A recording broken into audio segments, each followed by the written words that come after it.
Today, joining us is Diane Gilman, who has done many things throughout her career, but we're here to talk about one of them, specifically her latest book, Too Young to Be Old: How to Stay Vibrant, Visible, and Forever in Blue Jeans. 25 Secrets from TV's Jean Queen. How are you doing, Diane? Oh, great. How about you? Thank you for having me. Yes, thank you for joining us. And I see you show the book cover again for the viewers. Too Young to Be Old. I really appreciate that that title. I like it. You know, just as women, as we grow older, it's just like you got to continue to believe that you're young and not old and still have a lot of gas left in the tank. And so, can you share with us your inspiration behind this book and what motivated you to write it? You know, I think first of all, the biggest inspiration was having my fashion true light bulb moment at the age of 60, and then taking my business with HSN on television, another anomaly. You know, entertainment is not kind to aging. Obviously, fashion is youth obsessed. Mm-hmm. But in my mid to late 60s, I went to QVC and said, I want to go international. I want to be on television selling my jeans all over Europe. And they said, well, okay, we'll give it a try. We shot to #1 everywhere. Mm-hmm. And it just goes to show you that you've got to be in it to win it. And so always keep that door open, that there's going to be something fantastic right around the corner for you. If I had given up, it would have never happened that it would become an international brand. Yeah, I appreciate what you said, that you got to be in it to win it. And if I just piggyback on that, if you stay in it, then there is something that might just be waiting right around the corner for you, like you said. And so just if we encourage all the women or all the people out there to just hold on and stay in it to win it. I couldn't say it better than what you just did. So throughout your journey, from your personal struggles to becoming a trailblazing fashion designer, which is truly remarkable, what were some of the key turning points in your career that you believe led to your success?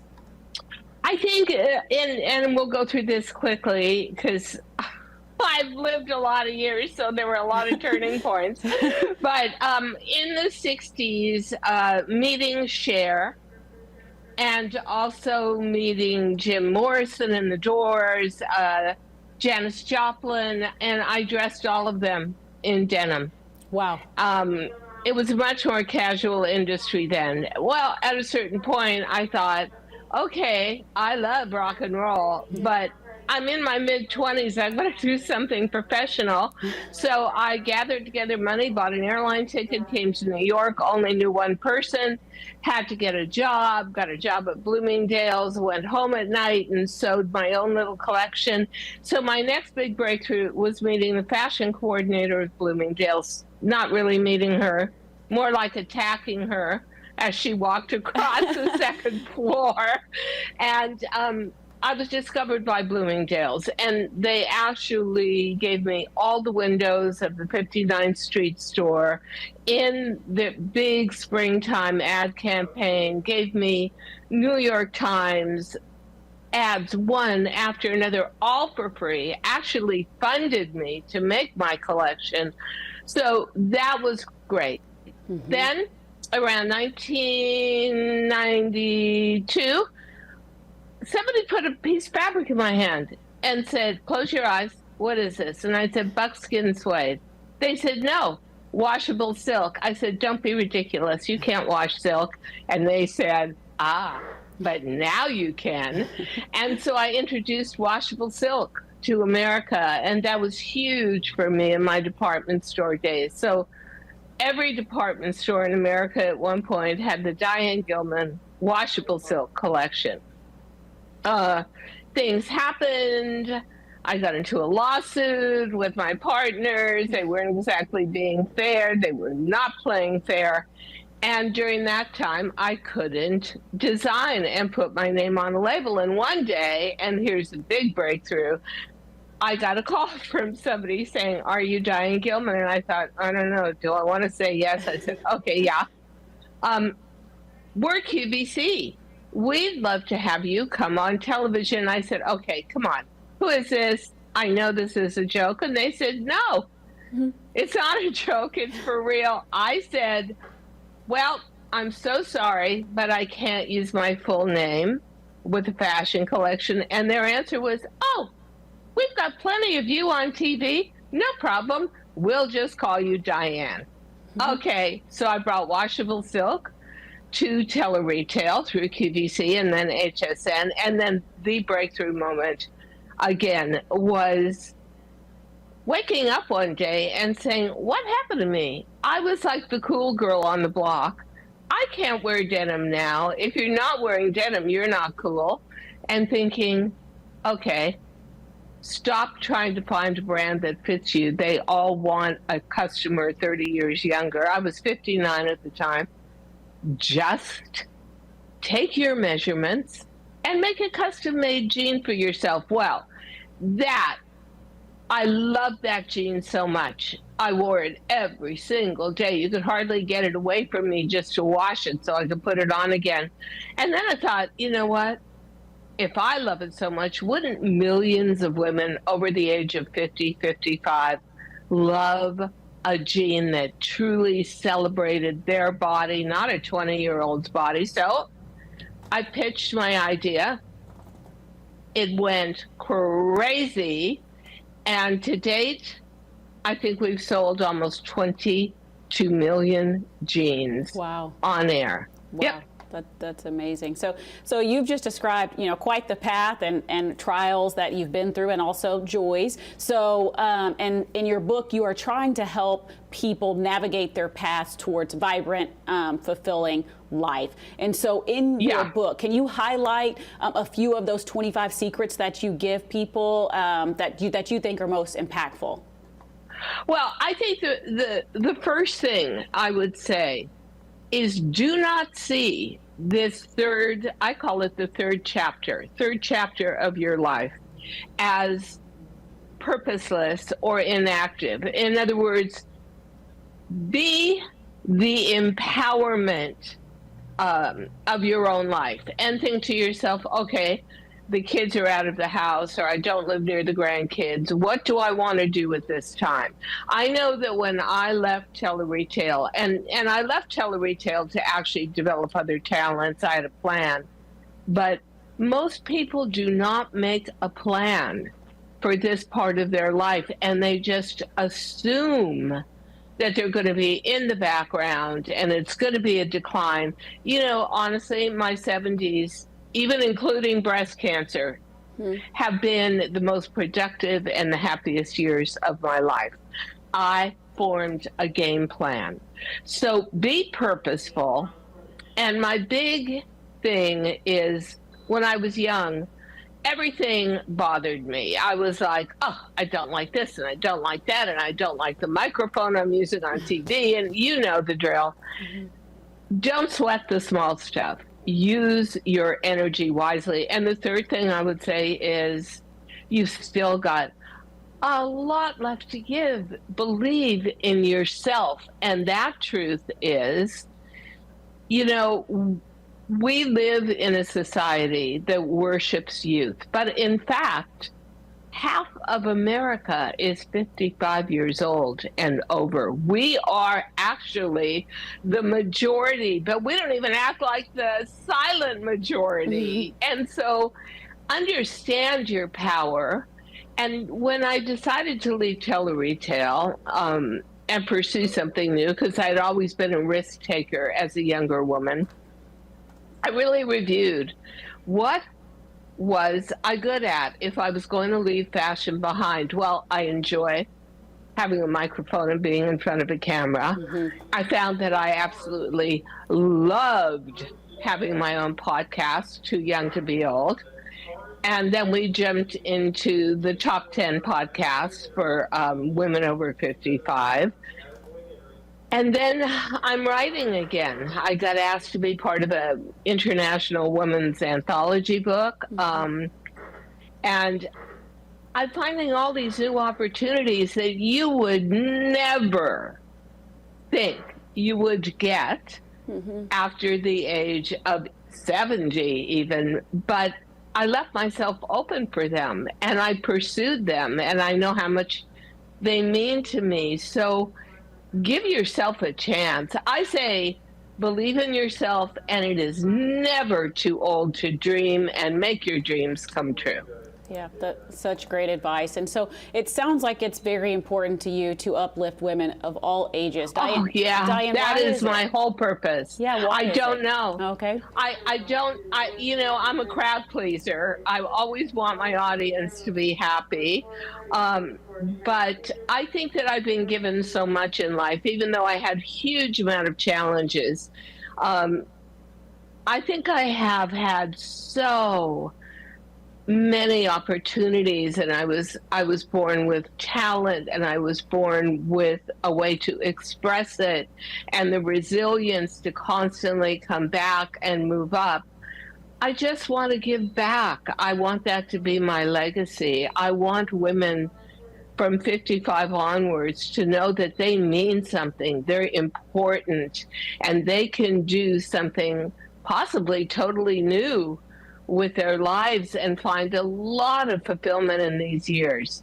Yeah, I'm very motivated to do it, and I can't altogether tell you why. I just am. Yeah, that's okay. Maybe you don't have to say why. If you're doing it, then you're helping the lives of other people. And so I know that you also have some new social media ventures where you are trying to do what you just described, uplift women and all people. And so I believe the podcast is called Aging with Grace 55 Plus. Yeah, it's actually called the same title as the book, which is, we changed the title. Okay. So it's now, sorry about that. That's okay. So it's too young to be old, because my mantra is, if you keep your brain and your heart open and stimulated, then you will always be too young to be old. And I think we're going to see new generations of mature women coming up who are developing new skills, who are achieving incredible heights, and age is just a barrier to be broken. Right. That's it. And at 77 years old, I believe you're 77, correct? I'm actually 78 now, 78, but it's all in the same. Yeah. Yeah. Okay. So you continue to break boundaries and remain active in your mission. So at 78, at 78, I mean, what is it every day that you wake up that is driving you to stay visible in the public eye? Joy. I just love delivering messages. You know, I'm just one of those people that can't sit still. I don't. When I left tele-retail, and I was on there for 30 years, and everyone said, you're completely insane, you're number one, and sort of the thrill was gone, and I thought, if I really want to move onward with my life and do something with great purpose, I think I've got to mimic my youth, when I constantly went into undiscovered territory about myself. So I wanted to be excited again. I wanted to have a purpose that really meant something to me deeply. And when I see how many women in my age range, from 50 onwards, struggle with the change in life, struggle with, it's not so automatic. You're beautiful when you're young, but as you get older, things happen. You can't expect to be like you were when you were young, but there's no templates for us. We don't even have our own supermodels. If I want to know how to dress for, I just went to Fashion Week in New York City. Somebody came up to me and said, I want to write a story about you. I'm like, huh? Why? Because you're the only white-haired woman in this entire room. So I would also like some other white-haired women to be my companions in all of these adventures. Right. And I think that women seem to need permission. So I'm here to say, go for it, ladies. Yeah. Okay, so before I let you go, what advice would you give individuals who are looking to embrace aging with grace and confidence, Diane? I would say you will have to lay down your own stepping stones, but don't listen to society. The first thing I did, and yes, I did go through breast cancer at 72. When I came out of it, I thought, you know what? I've been dyeing my hair for like 50 years. Let's try something new. Let's admit to who we are and see if we can be glamorous with it. I would say be fearless. Don't listen to all this stupid society stuff that's always in your head, like, oh, you're too old to do that. Oh, that's too much of a risk. Oh, that's too scary. Oh, what if you fail? I say go for it and do something that you love. And that may even be, I knew a woman who baked the best chocolate chip cookies for her church drive every year.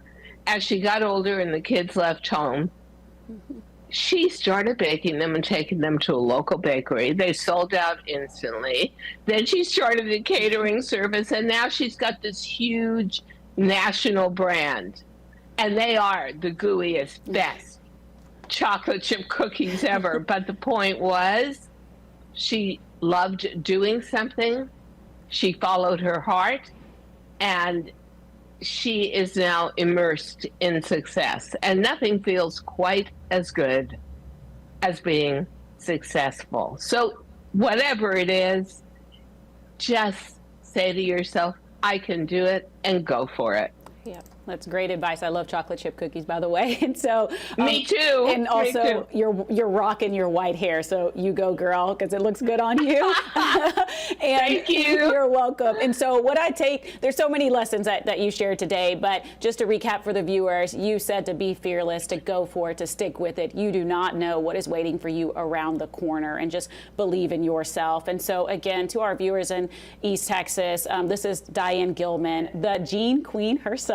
And she is talking to us, or talked with us today, about her book, Too Young to Be Old. And so, Diane, before I let you go, is there anything else you'd like to share today? Ladies, just don't be fearful of the next steps in life. They can actually be the happiest years of your life. I don't know, what more can I say? Join me on my podcast, Too Young to Be Old, and every Thursday we do Fashion Thursdays, which takes me back to my roots. And we actually do, I think our most popular Fashion Thursdays have all been about my white hair. So there you are. Yes. Well, Diane, thank you so much for joining East Texas now, and we wish you the best. Thank you. Thank you. Bye-bye.